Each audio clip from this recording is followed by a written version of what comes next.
मैं doctor Shashikant Singh BA 6 semester प्राचीन इतिहास के विद्यार्थियों के लिए मिस्र की सभ्यता के एक महान शासक अखनाटन पर विचार व्यक्त करने जा रहा हूँ।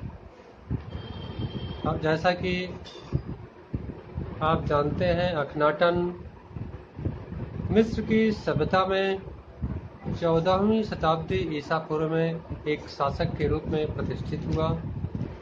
उस समय भारत में वैदिक सभ्यता का काल चल रहा था। अखनाटन का नाम अमेनहेतप चतुर्थ था। उसका काल धार्मिक क्रांति का काल माना गया है। उसने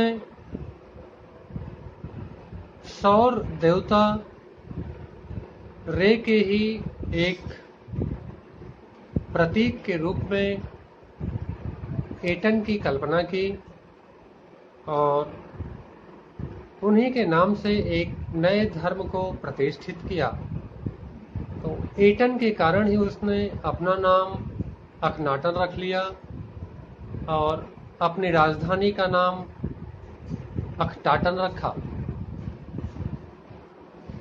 उस समय मिस्र में राजपुरुषों और सैनिकों के अतिरिक्त पुजारी वर्ग का बोलबाला था। पुजारियों ने मंदिर पर अपना आधिपत्य स्थापित कर लिया था। अगर हम भारत की प्राचीन सभ्यता से तुलना करें तो देखेंगे प्राचीन काल में मंदिर भी संपत्ति के केंद्र हो गए थे और यह स्थिति हमें मिस्र की सभ्यता में भी दिखाई देती है। मंदिर पर पुजारियों का बोलबाला हो गया और जितने भी फराओ यानी राजा हुए मिस्र के, उन्होंने मंदिरों को काफी मात्रा में संपत्ति प्रदान की। यहाँ तक कि युद्ध में विजित सैनिकों को उन्होंने दास के रूप में मंदिरों को दे दिया। एक शासक रेमेसिस तृतीय की चर्चा मिलती है, जिन्होंने 1,13,000 दास दासियों को मंदिर की सेवा के लिए प्रदान कर दिया था। ऐसी स्थिति में पुजारी काफी अधिकार संपन्न और धन लोलुप हो गए थे। पिरामिड युग में मिस्र के विभिन्न मंदिरों के पुजारियों में एक रूपता का अभाव था, लेकिन उसके बाद धीरे धीरे पुजारियों में एक रूपता आई और एमन के मंदिर तथा थेबीज के मंदिर के धर्माध्यक्ष उनके अधिनायक होने लगे। अब धर्माध्यक्षों का राजकोष पर अधिकार हो गया और जिस तरह से फराओ की रानी राजमहिषी कही जाती थी, उसी तरह से धर्माध्यक्षों की पत्नियां देवता की उप पत्नी मानी गईं। अगर हम मिस्र के साम्राज्यवादी काल की इस सभ्यता पर ध्यान दें तो इसकी पृष्ठभूमि में जो धर्म चल रहा था वह अंधविश्वास और भ्रष्टाचार से परिपूर्ण था। मध्य युग में धर्म और सदाचार में जो संबंध था वह धीरे धीरे टूटने लगा और साम्राज्यवादी काल आते आते उसमें काफी मात्रा में वृद्धि हो गई। देवदासियां जो मंदिर की सेवा के लिए प्रदान की गईं, अब वो एक मनोरंजन का साधन हो गईं। पुजारियों ने जनता की भावनाओं से खिलवाड़ किया। उन्होंने यह डराने का प्रयास किया उनको कि मृत्यु के बाद जो भी कष्ट भोगने होते हैं उनमें अब काफी वृद्धि हो गई है। उसे कम करने के लिए जनता को पुजारियों की शरण में जाना पड़ेगा और उनसे जो है शव पेटिका पर मंत्र लिखवाने पड़ेंगे। ऐसी स्थिति में डरी हुई जनता अपने पाप के कष्ट से बचने के लिए शव पेटिका पर मंत्रों को लिखवाने लगी।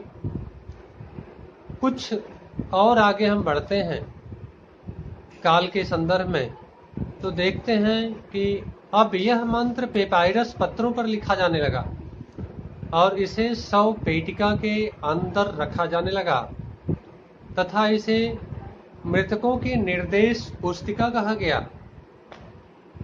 यह मृतक आत्मा के स्वर्ग में जाने का प्रमाण था।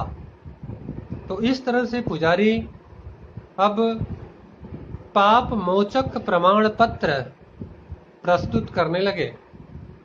जनता इसे लेने के पश्चात यह महसूस करने लगी कि वह चाहे जितना भी पाप कर ले उसके लिए मोक्ष का दरवाजा खुला है। ऐसी स्थिति में पाप में वृद्धि हुई, भ्रष्टाचार बढ़ा, अराजकता पैदा हुई और यह मिस्र की सभ्यता के विनाश का एक कारण बना। लेकिन परिस्थितियां बदली। जब अखनाटन राजा हुआ तो मिस्र में साम्राज्यवाद का एक नया दौर चला। पहले जो मिस्री सभ्यता मिस्र नदी और उसके आसपास ही थी, स्थानीय देवता थे। लेकिन जब साम्राज्य का विस्तार हुआ तो स्थानीय देवता के बजाय एक ऐसे देवता की आवश्यकता महसूस हुई जो सबको एक सूत्र में बांध सके और ऐसे देवता में एक ईश्वरवादी प्रवृत्ति की कल्पना की गई। यही काल धर्म सुधार की आवश्यकता का काल महसूस किया और अखनाटन ने इसे अपने शासनकाल में विधिवत फलीभूत किया। अखनाटन समस्त मिस्र का नहीं बल्कि समस्त विश्व का सबसे विलक्षण शासक सिद्ध हुआ। उसने अपने शासनकाल में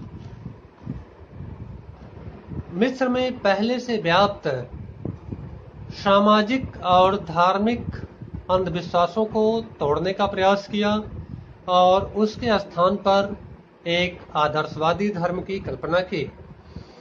उसके धर्म में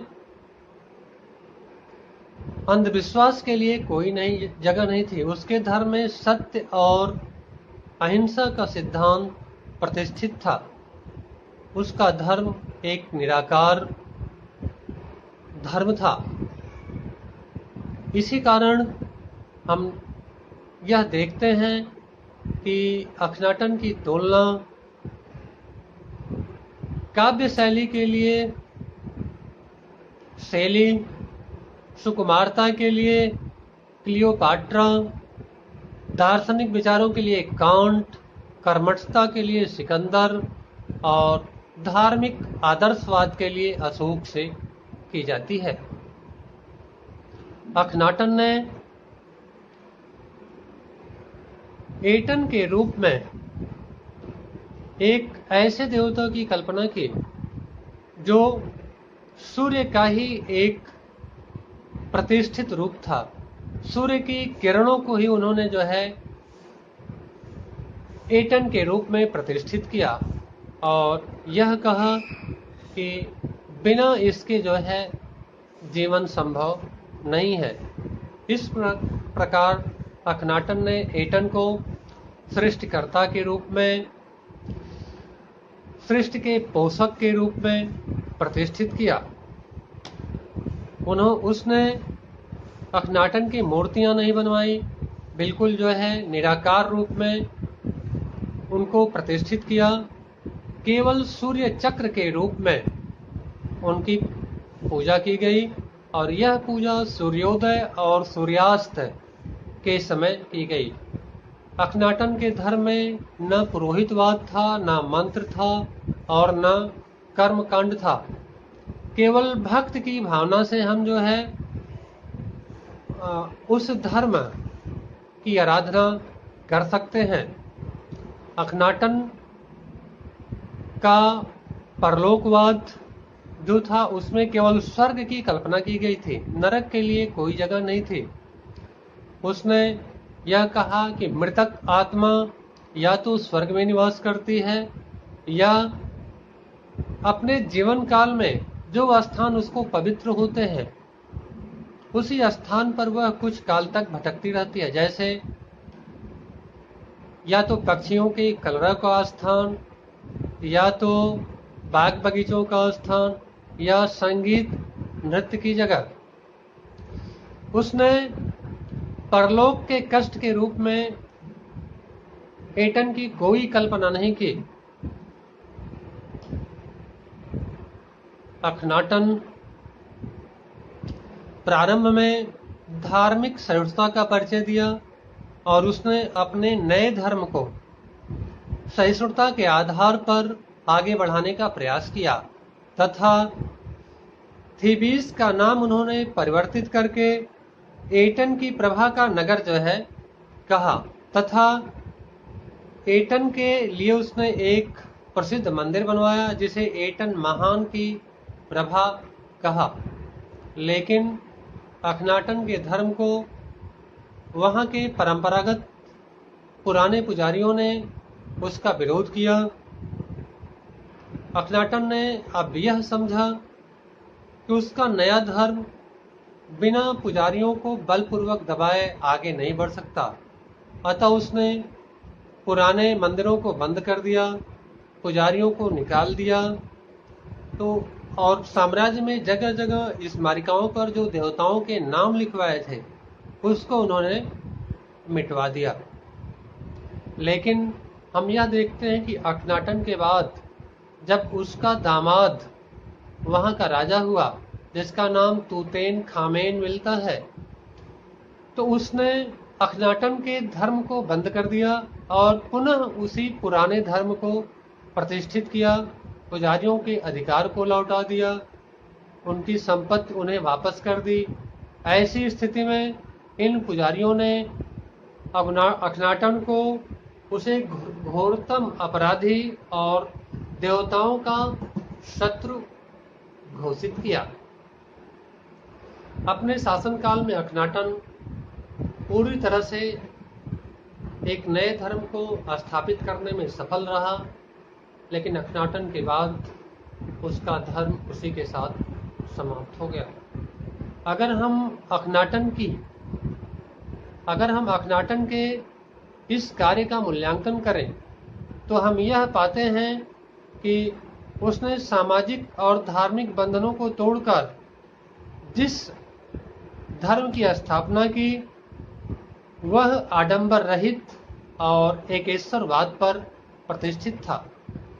जिस समय मिस्र में सामरिक विजय महानता का सूचक माना गया, उस समय उसने जो है धर्म में दया और करुणा को स्थापित कर महानता का परिचय दिया। हालांकि बहुत सारे इतिहासकारों ने उसका मूल्यांकन धन लोलुपता के संदर्भ में किया है और यह कहा है कि मंदिरों की संपत्ति को हड़पने के लिए उसने एक नए धर्म की स्थापना की, लेकिन यह न्याय संगत नहीं लगता है। कुछ विद्वान अखनाटन की तुलना अशोक से करते हैं। हम अशोक के धर्म में धार्मिक आदर्शवाद देखते हैं, सहिष्णुता देखते हैं, लेकिन अखनाटन का जो धर्म था वह बिल्कुल नया धर्म था और उस धर्म में हमें उसके